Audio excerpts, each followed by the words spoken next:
are watching Delhi News. Nitish Rane के भड़काऊ बयान देने के बाद गोंडी में काफी आक्रोश का माहौल है। हमारे साथ कुछ सोशल वर्कर मौजूद है, आइए उनसे बात करते हैं। आज ये डीसीपी ऑफिस गए थे, आपका नाम क्या है और आज डीसीपी ऑफिस गए, क्या बात हुई? मैं एडवोकेट सैफ आलम हूँ। मैं गोंडी सिटीजन्स को रिप्रेजेंट कर रहा हूँ ये मैटर में। तो गोंडी सिटीजन ने मुझे ये चीज़ के बारे में बताया कि गोंडी में नीतीश राणे ने आके भड़काऊ भाषण दिया और उन्होंने मुझे कहा कि इनके खिलाफ कुछ एक्शन, लीगल एक्शन होना चाहिए।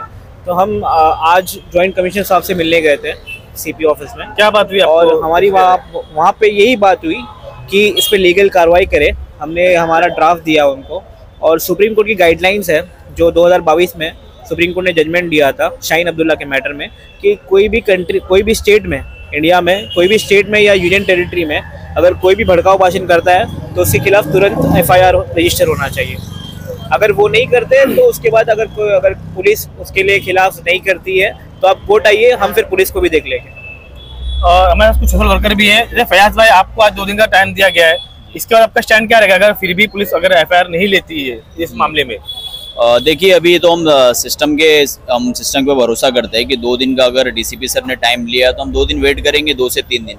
और अगर फिर भी अगर 2 से 3 दिन में अगर वो एफआईआर, अगर उनको नहीं लगता है कि ऐसा कुछ एफआईआर लेना नहीं है अगर इसके ऊपर, तो फिर देखेंगे। हमारे पास तीसरा ऑप्शन कोर्ट का है, हम कोर्ट पे अप्रोच करेंगे कि 156 के थ्रू जो सेक्शन उसके ऊपर बैठते हैं, वो जैसे हमारे वकील साहब ने जो सेक्शन उसमें ड्राफ्ट किए तो उसके थ्रू हम लीगल कोर्ट में उसके ऊपर कार्रवाई करने की हम डिमांड करेंगे इसके ऊपर।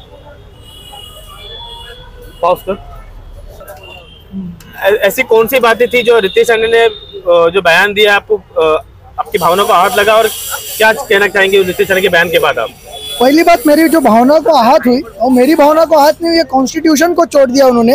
वो पहले इस देश के सबसे बड़े माइनॉरिटीज को जो 18% और उससे ज़्यादा है उनको हिरवे सांप यानी हरा सांप कहकर पुकारते हैं।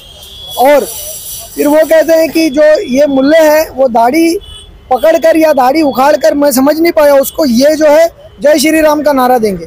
और अपनी तकरीर शुरू करने से पहले वो बोलते हैं कि 5 टाइम ये भोंगा बजाकर आपके कान को तकलीफ देते हैं। आज हम इतनी जोर से नारा लगाएंगे कि इनके कान को तकलीफ हो। आपके नारे लगाने से हमें कोई तकलीफ नहीं होगा, आप नारा लगाइए।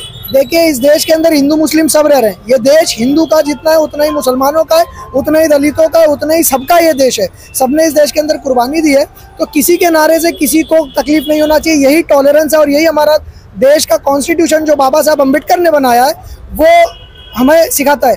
लेकिन ये नीतीश राणे जो है ये मुसलमानों से कम और कॉन्स्टिट्यूशन से ज़्यादा नफरत करते हैं। और अब एज अ मुस्लिम हम लोग कॉन्स्टिट्यूशन बचाने के लिए जान देने के लिए तैयार है। हम सड़कों पर आएंगे कॉन्स्टिट्यूशन बचाने के लिए, क्योंकि हमारा धर्म खतरे में नहीं है, हमारा कोई इंसान खतरे में नहीं है, हमारा संविधान खतरे में। और संविधान के लिए हम सर कटाने को तैयार हैं। और ऐसे नफरती चिंटू जो नीतीश राणे और टी राजा जैसे लोग हैं उनसे लड़ने के लिए हम संवैधानिक तौर पर तैयार हो चुके हैं।